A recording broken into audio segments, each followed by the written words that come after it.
Hello, welcome to Moxie Journal. My name is Calix, or I go by Moxie. I use she, her pronouns, and I'm so glad you're here with me today. I'm going to do a little bit of a nostalgic memory lane kind of um, walk today because I am fixing to go to my high school reunion. And gosh, if that doesn't just stir up some stuff. So I've been using a couple of decks to process and play a little bit. And so I thought I would share that. And then at the end, I will also share four new decks that I have been working with. They're all slightly purple, or at least fit in the purple category for me. I've got, let's see, three tarot and one oracle. I've been working with them kind of all together. So if that sounds good to you, then stick with me. All right, so here, just to set the stage and to let you know exactly how old I am, is I'm going to my 40th high school reunion. Oh my goodness. It's just hard to believe. Anyway, I love it. I actually love being my age.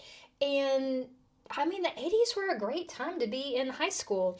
This is a picture I've mentioned before. If you've been on my channel, you've heard me mention that I was a big nerd. If you haven't, if this is the first time you're joining my channel, well, welcome. I was a big nerd in school. So this is not high school. I'm a sixth grader here. This is my first day of my new school, and I was so excited. I was literally turning cartwheels. I did go to a small school, and we wore uniforms. Thank heavens, because the 80s were very cool time to wear very cool clothes, but oh my gosh, it was so dependent on what you wore and how you got judged. I loved only having to worry about that on the weekends. So I loved wearing the same thing every single day. Which there you go. That's just my bit. But I did have shorts on under that skirt because I did cartwheels and my skirt flipped up. But there you go. I was so happy. I was excited. The school I went to was really hard. And so I thought that was a lot of fun. Here is, I'm a freshman in high school. Those are actually the same saddle Oxford. Can you tell here how much they've been abused? I don't know if it'll focus on that. There we go. Same saddle Oxfords. They're totally abused, written on, that kind of thing. So this is me and my pals, my besties. I do still have shorts on, even though it looks like I'm about to flash the world. But this was a picture that a friend of mine took, but I developed it because where I went to school, we actually took a break in January, and you didn't take academic classes, you took sort of enrichment classes. And one of the classes I took was darkroom photography. I don't even know if they teach that class anymore, but this was like actual film, black and white picture I developed myself. And I went to a school where, do you see these little sweatshirts we're all wearing, this name on them here? We were divided into four, we called them clubs, but you didn't really have a choice in joining. So it's like the four houses in Harry Potter. We had these four clubs, and they were the teams that you were put on. They were sort of the groups that you were based on in school. They weren't quite as point rigorous as in the Harry Potter movies, but we did at the end of the year have a big, thing, and one of the teams won. So anyway, that's what's going on there. This is me when I was a sophomore, and I point this out because you can't quite tell it, but my hair is purple-ish, it's sort of aubergine colored, and that was actually, and I have the Flashdance perm. So if you've not seen the movie Flashdance, then you were definitely not my age. But this movie came out, and then everybody I know, we all got these really curly, crazy poodle perms, and it looked great on, what's her name, Jennifer Beal in the movie, maybe not so great as I did. And look, my little pillow that I'm sleeping on, that was also very much the 80s. And this is my great grandmother's couch, which is definitely like 60s, 70s. I just had my wisdom teeth pulled. Everybody I knew had their wisdom teeth pulled as sophomores. I don't know. It was like, I don't even know if they do that anymore. It was like a rite of passage. I don't think my kids had their wisdom teeth pulled. Anyway, I had purple hair, and at my school, it wasn't actually against the rules until I did it. It hadn't occurred to them that anybody would do it. And when I showed up, my Latin teacher screamed, and people came running, and she was having the vapors. I don't know, but by the end of that day, there was a mimeographed sheet that went around with an addendum to the handbook saying that unnatural hair colors were not to be tolerated. But because when I had done it wasn't against the rules, I got away with it. So I was like the only girl at my school that ever got to do it. This is prom. This is my senior prom. Is it going to focus? And I was trying to find a picture. I went to a really small school, so we went to a bunch of proms. Because you started going to prom when you were a freshman, because there had to be enough people at prom to sell enough tickets to be able to pay the band and do all that. Anyway, and I was trying to find a picture of me in a big poofy dress, because we wore big poofy dresses for all the proms, except when I was a senior, for my senior prom, I really wanted a fancy dress. And this is my only truly bratty high school child of divorce moment. This is a Victor Costa, like, cocktail dress, and of course it's my color, right? I've always loved purple. And my mother looked at the price tag and said, "Oh, no, absolutely not." And so my parents were newly divorced, and I went and asked my dad, and he got me the dress. I thought my mom was going to ground me, but she couldn't really ground me, but I did get lectures anyway. So I got to wear this really fabulous dress. I loved it. I had a great time. That was my high school boyfriend. We dated for 2 years in high school, which high school dating is like dog years, don't you think? I mean, we might as well have been married. Although we didn't. We broke up after high school, and we stayed pals. In fact, I just saw him this past weekend because, again, I went to a small school, and so this past weekend I went to his school's reunion, and then next weekend I'm going to my school's reunion. So it was really great to see him and his wife. They've been married 30 years, and we're still pals, and it was just really fun to think about all of these things. This is a picture of us hanging out after school. Look at those, like, MC Hammer pants I'm wearing. They're kind of crazy looking. We're just trying to figure out what we're gonna do.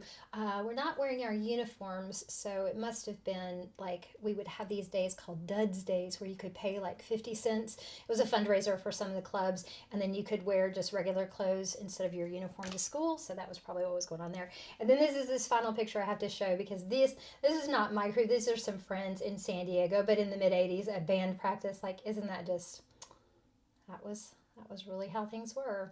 All right, so now that I've set the stage and you see what it looked like 40 years ago, I wanted to say that this picture, my little cheeks, this is how old I was when I got my first tarot deck.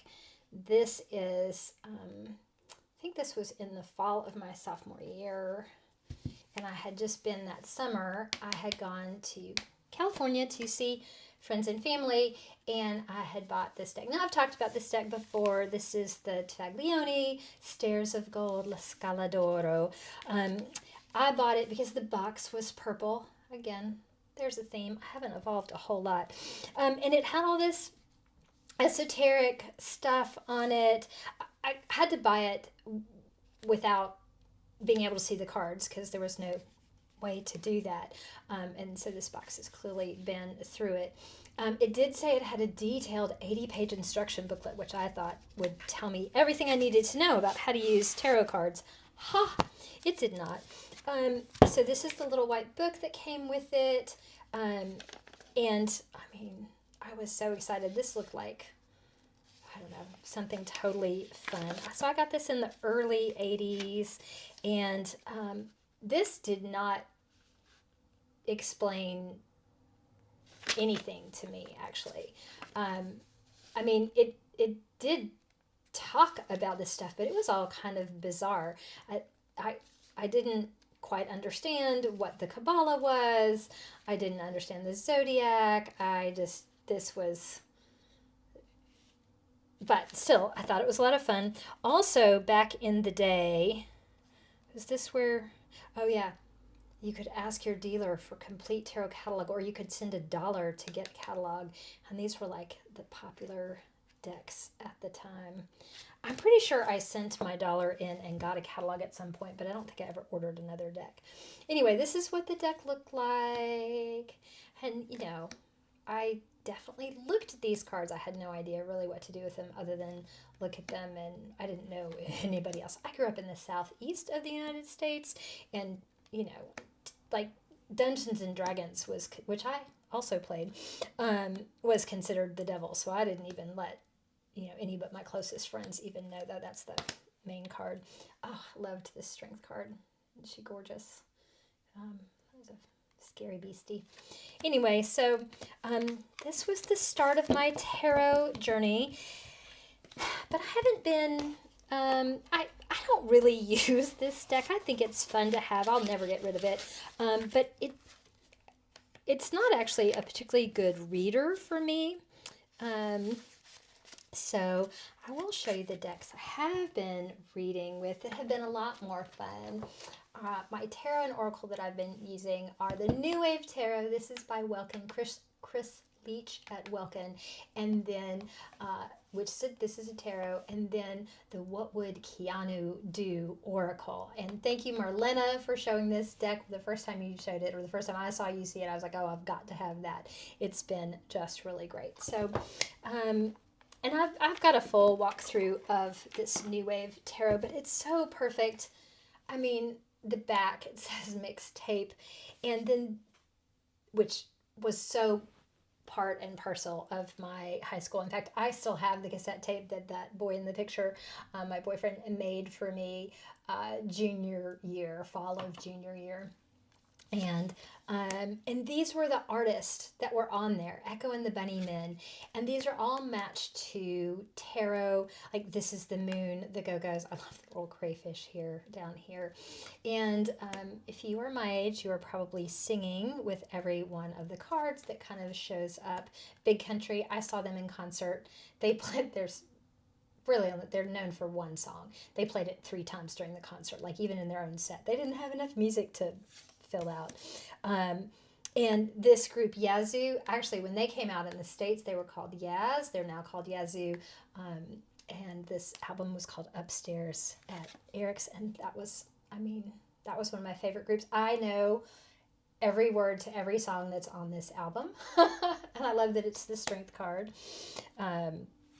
Message in a Bottle, that's the Police. They actually played at a club in my hometown. Of course, I didn't get to see it because you couldn't get in. Anyway, so this deck, Grace Jones, Queen of Earth, she's such a badass. I loved her so much. Band-Aid, like Justice, Do They Know It's Christmas? Like this was a huge deal. Like everybody I know that was my age, we all watched that. This is from the soundtrack Chess, and which was this Broadway show about us in the Soviet Union in this battle for this chess match, and it was a love triangle. It was very fun, and Kate Bush, Queen of Water. So this deck has just been a lot of fun. It comes with a really great book that tells the backstory. I saw MTV come on back when they actually showed music videos. I saw Thomas Dolby in concert. Duran Duran. Absolutely. Princess Di loved Duran Duran. So, anyway, the book tells the sort of backstory of why this artist or why this particular song was chosen to represent that part of the card. Madonna, if you don't know, Madonna has a new album coming out next week. I just love that she's the Empress. She is still going strong. She and Sabrina Carpenter were just at Coachella. I mean, she is phenomenal. And, the minute anybody thinks they've pegged Madonna, she just reinvents herself and she says, no, I'm going to go in this direction. I love that. She is too big for you to figure out. I have been a little bit nostalgic watching some old movies. Just watched the movie Some Kind of Wonderful, which is the one down here with Mary Stuart Masterson and Eric Stoltz. Oh my goodness, Molly Ringwald.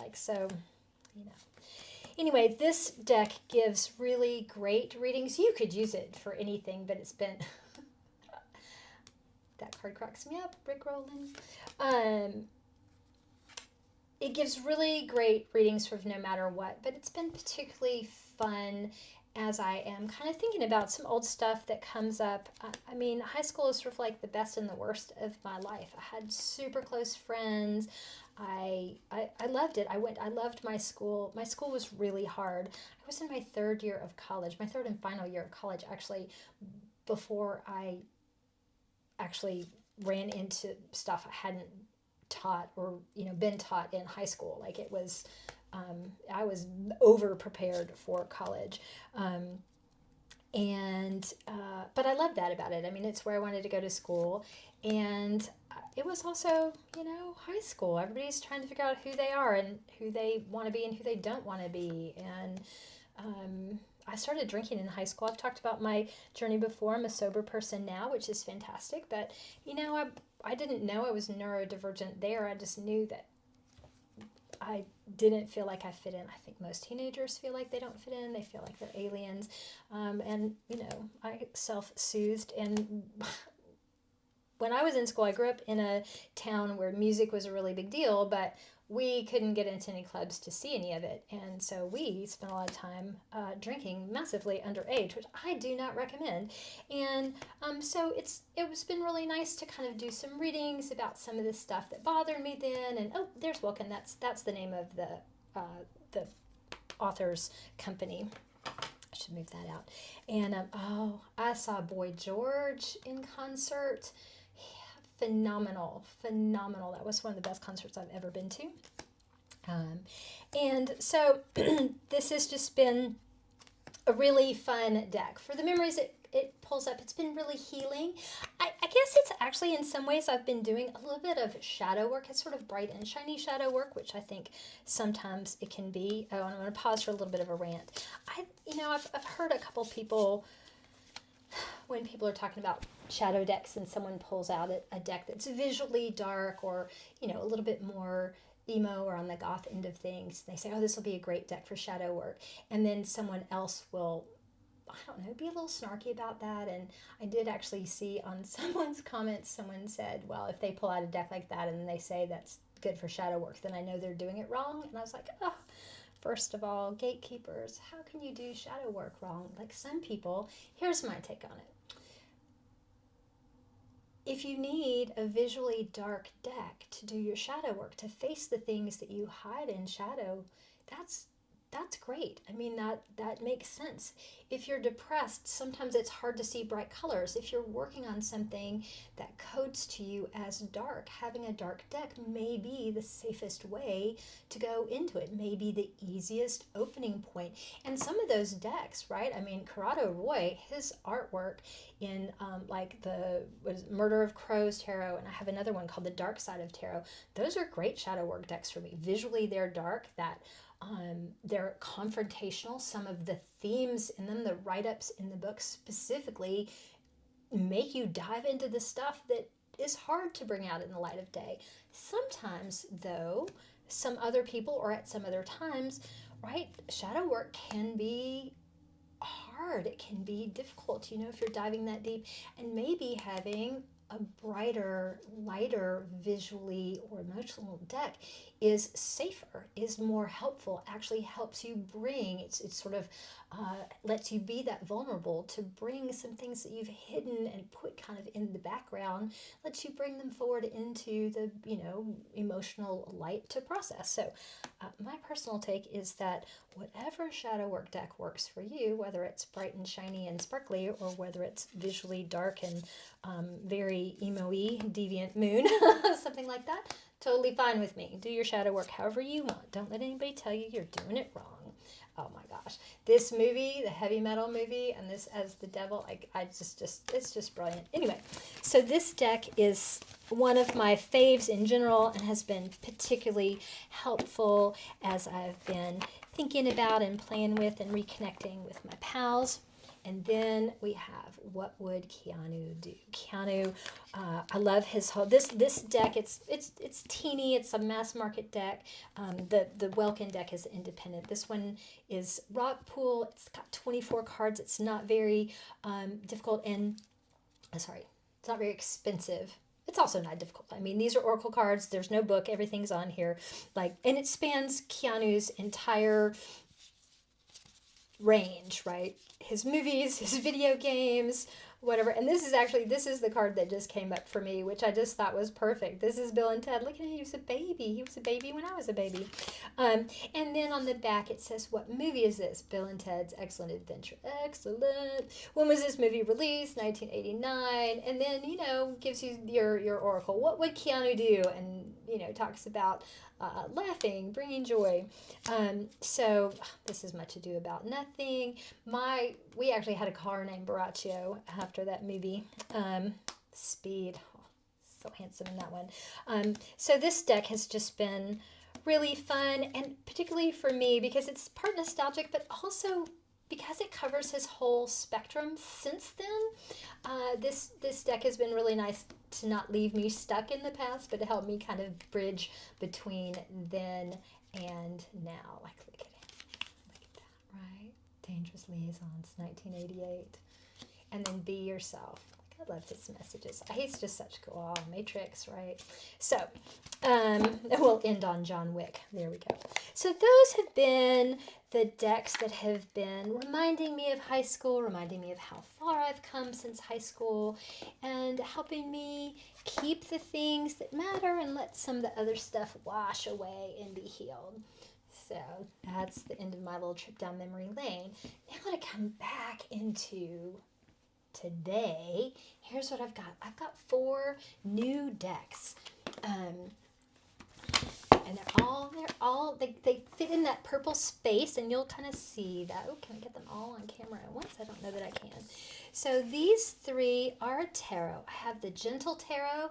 This is, it's a new version. It's the seed edition of the Gentle Tarot. So it's just, instead of those sort of browns and peach and sort of softer earthy colors, it's a little bit more in this cool purple colorway.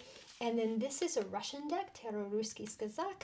I did study Russian literature and in college, and a friend of mine brought this to me and as a gift, and it's been really fun. I've realized how hard it is to read Cyrillic when you haven't looked at it in 35 years, and but it's fun, and so I'll show you a little bit about that. And then this is a brand new one, Crystal Keys Tarot, the darling of the internet. This is definitely Jay over at Iridescent Tarot, quote unquote, made me do it, but really I was just so excited. I was so thrilled when she showed the deck, because I was like, oh, that is a deck for me. And then I have this Wisdom of the Divine Feminine Oracle, and I do have the pocket size. So let me pull some of these out. I'll start with the one that is probably the one that you are least likely to have seen, and this is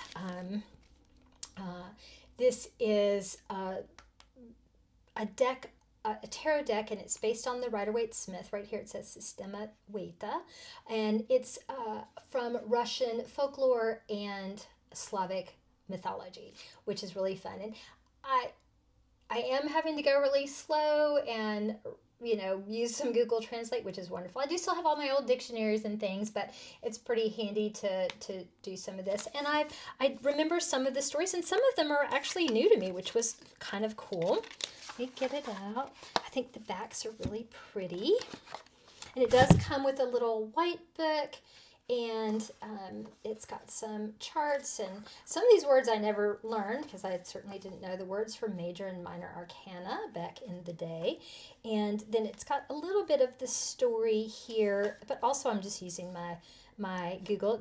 These are the numbers, right? So it's kind of gives you a little bit of the numerology of the basic meanings, and then talks about. So these are some spreads that you can do, and so just standard little white book. And these are the backs.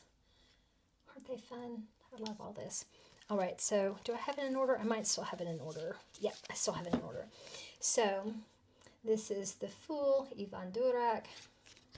And again, I'm reading some of these I know, and some of them I don't. And if you haven't read any Slavic literature, it can be a little dark to Western sensibilities. There's no Disney edge to these stories. This is the Grain Mother. This is the Empress. This is beautiful. This is like the mother.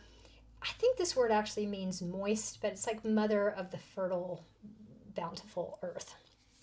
And there's the Tsar, he's the emperor. This one is very interesting. This is the Hierophant. This is Koschei Besmertny is what this says, which is like the undying or immortal.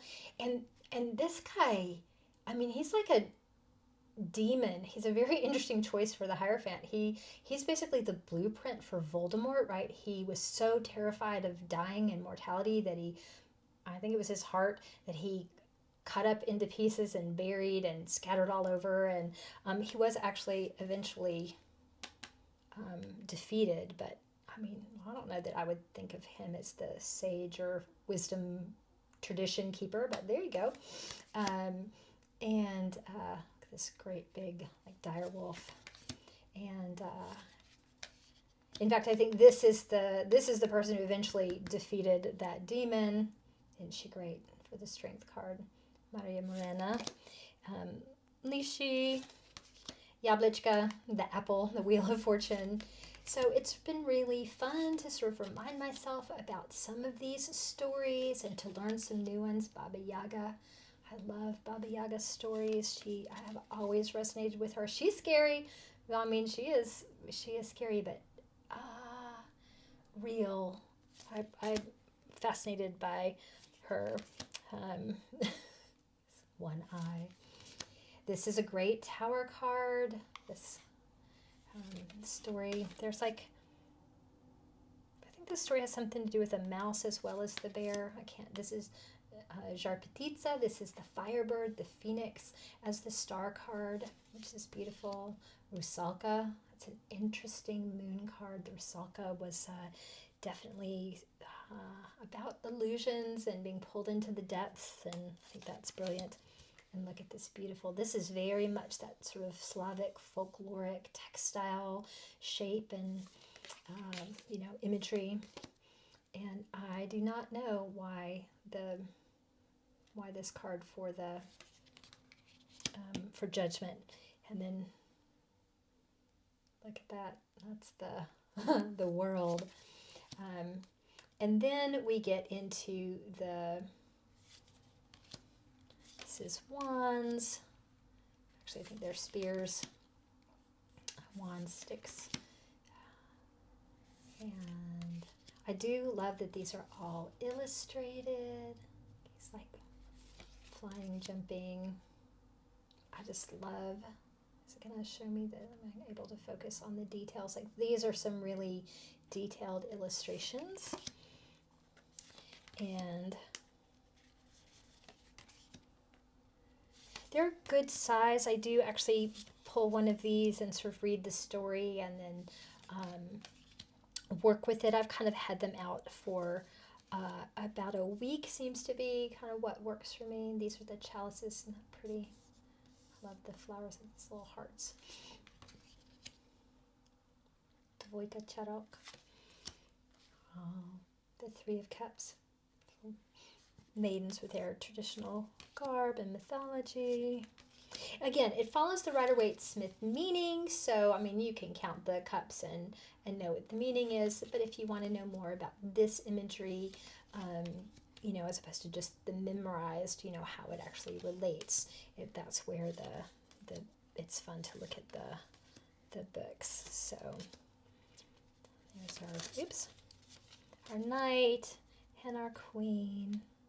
Little swans.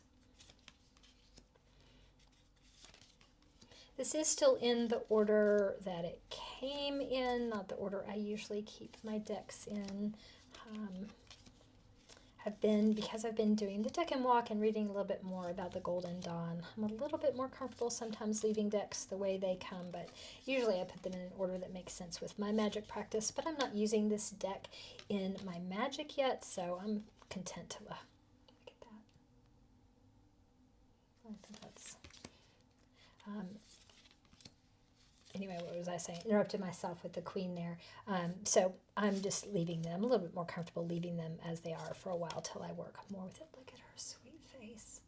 These little apple cheeks. And I like that there are, people in all kinds of different stages here. These, Zolotnikov, that's like money, coins, so pentacles. Lots of animals in this deck, which makes me happy. And these birch trees are very reminiscent of the forest in that part of the world. So, again, that's my new Russian story, Russian fairy tale deck. And, again, I've been pairing it with this oracle. This is Wisdom of the Divine Feminine. Deck has been out for a while, but it's new to me, and I bought the pocket size, the smaller size, and it's been absolutely perfect. It does have a nice little book, but as you can see, the font is big enough. Sometimes when you get this small deck, it comes with a book with tiny, teeny print, but this one is just great. It's really easy to read, and this deck is so easy to shuffle. I can actually bridge it if I'm paying attention and looking at the cards, and it just is really, in fact, I got this card, Discernment with Baba Yaga, and it's just been, the art style's a little different. Obviously, this one's sort of brighter in color, but the themes of the words in the write-up actually really flow with this sort of fairy tale element, and I have really just, oh, I love this, like, you know, the Empress, the Earth, and that power with that sun, and again, the one, you know, my Russian deck is still in the trusting, and the Emperor trusting that power dynamic with the hands up, and then he's got that contained. Anyway, this one is not very interesting.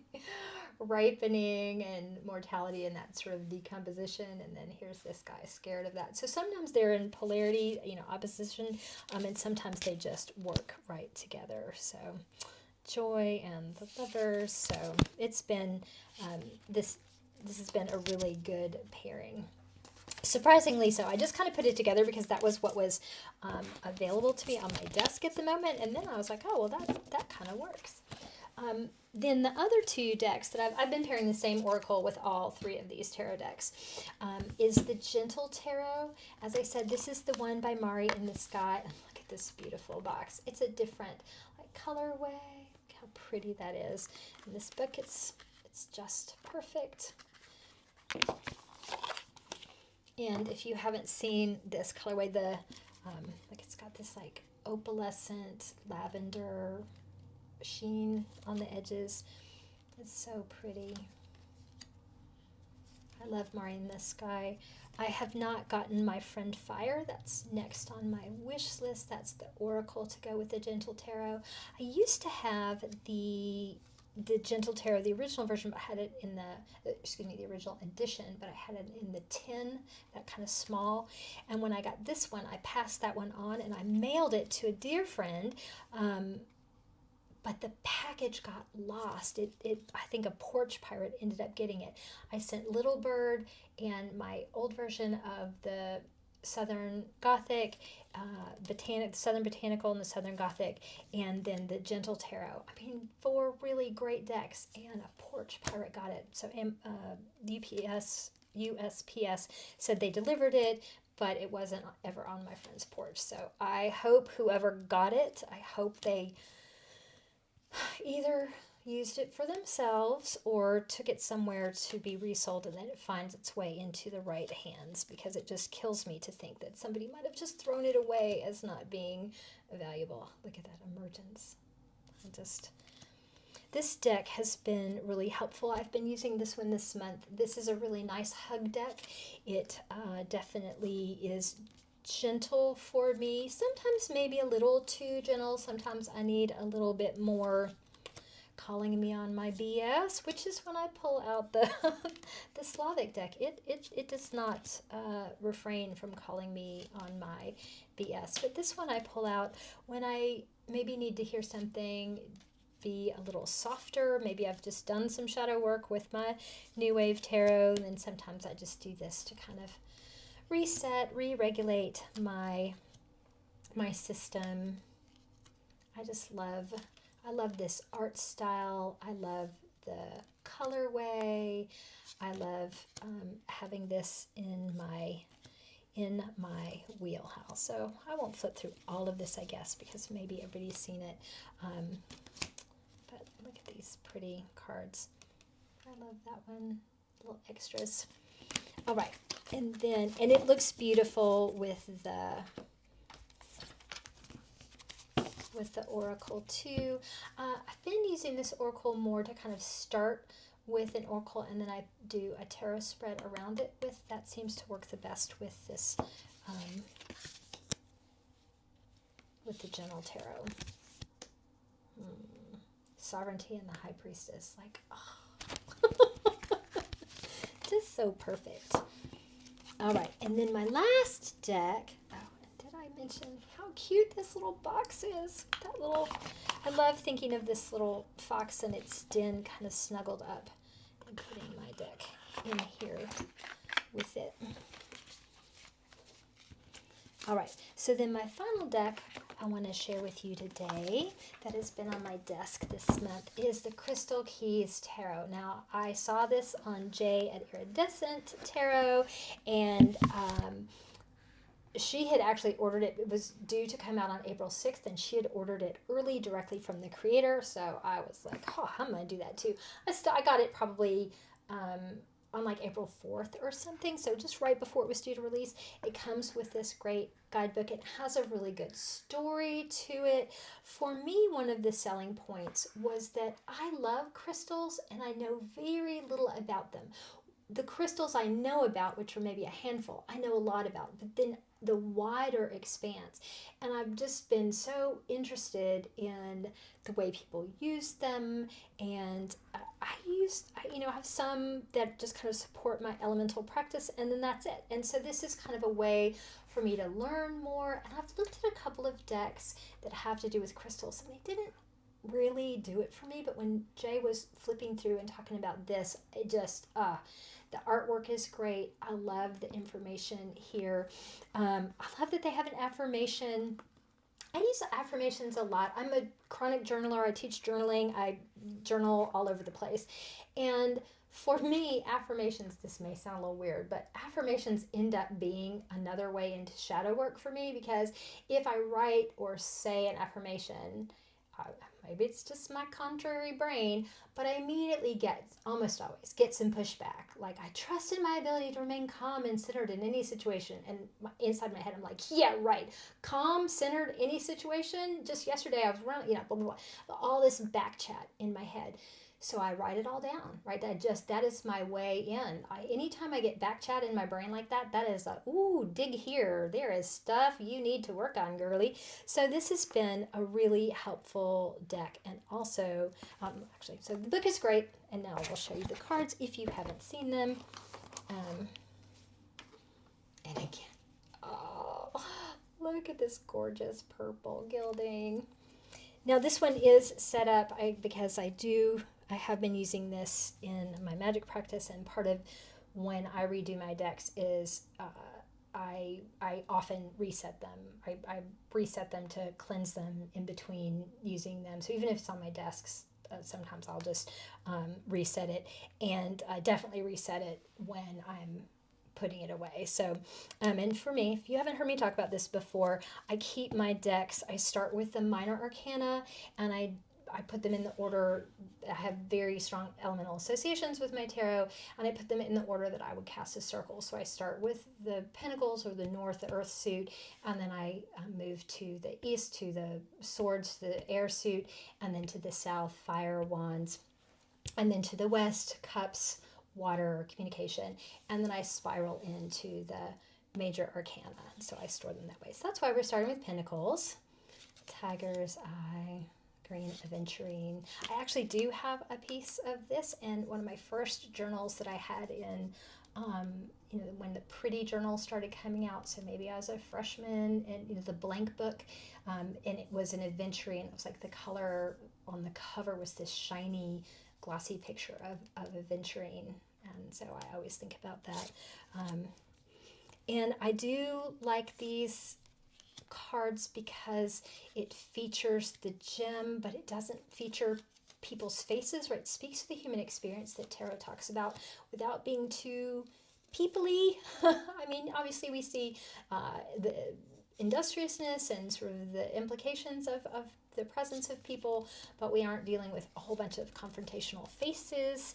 And I do, right there's the page, I do like that the knights all have different horses. That's my favorite knight. Queen of Pentacles, look at that malachite. Malachite is so pretty. That's one of the ones that I use a lot. I do have a couple pieces of malachite. And these two creators, did I say their names? Dina Rosenberg, and then the artist is Amalia Drews. This is a mass market deck. It's who is it by? Did I already say who it was by? Wiser. But it definitely feels more like an independent deck to me. Just the quality of the cards. Oh, I'm terrible about talking about cardstock. For me, these are easy to shuffle. They're thin, but they feel sturdy. And of course, I love the gilding. The gilding is not bitey. It was a little sticky when I first used it. The cards were kind of a little bit stuck together sometimes. And I also live in a humid place, so sometimes that just happens to the edges of my cards. Aquamarine, blue sapphire.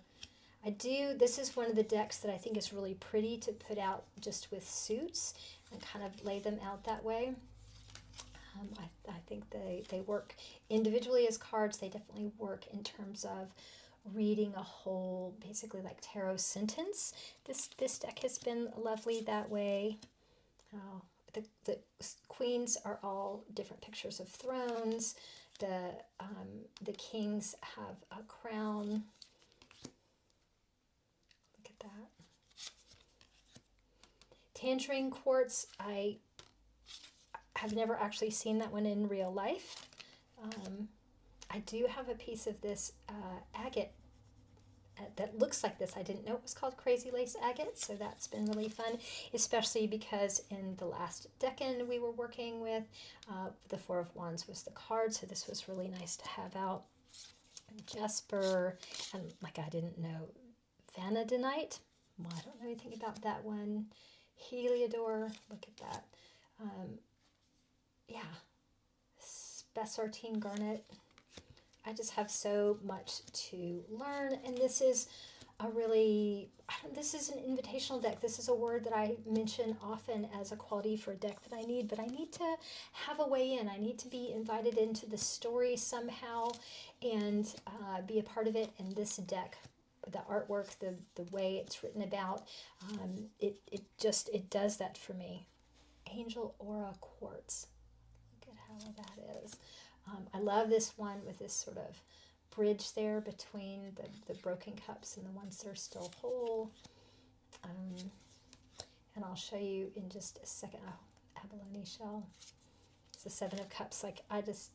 That's great. So again, it's the Rider-Waite-Smith meanings. And for me, this is a reader that was really quite easy to understand from the very beginning, even though I get more when I stop and read the guidebook. I don't have to read the guidebook. It still resonates with the images I have in my head. Look at that.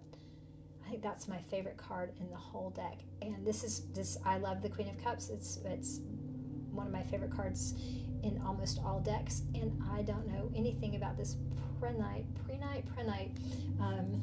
So I had never heard of that crystal, and now we're into the majors. Golden labradite, rainbow fluorite. Look at that, like the magician with all the elements, and then we have this rainbow fluorite, which could be sort of anything. That's just great. And selenite, I have probably 3 pieces of selenite that I love. And then that's the cover of the deck. I think this is an interesting choice for the Emperor. Pyrite, Fool's Gold. Shiny and sparkly, but isn't the real thing. So anyway, I just think these are very fun. I'll flip through kind of quickly. I know this video is getting long. Oh, look at that black tourmaline. I like being able to see the way the mineral is there. And we'll get to my very favorite sort of on point. I love the Queen of Cups, but then here we'll get there. The Hanged One. That one came up for me.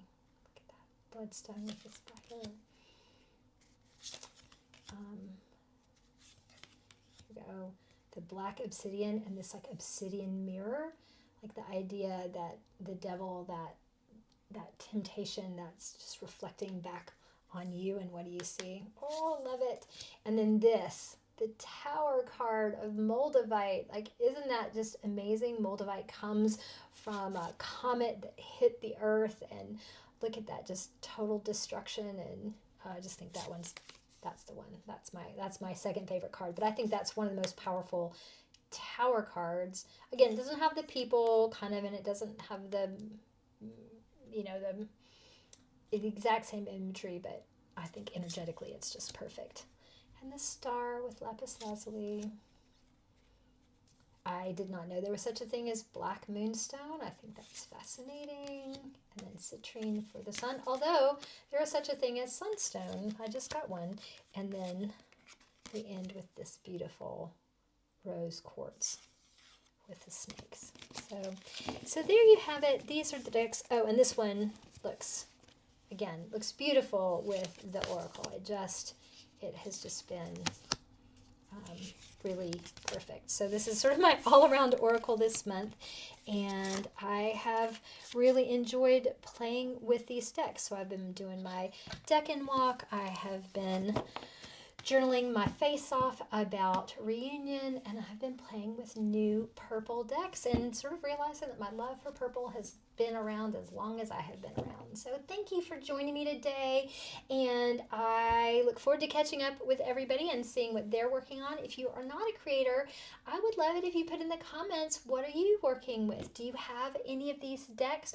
Do you have another oracle that you think would go with any of these? Because while I love this Wisdom of the Divine Feminine, I am also interested in some other pairings. So maybe I'll play with that and give you an update, but I'd love some suggestions. All right, my friends, have a great rest of the day, and I'll see you in the next one. Oh, remember to like and subscribe if you like this video and if you want to hear more from me, because I would love to hear more from you. Alrighty, take care. Bye.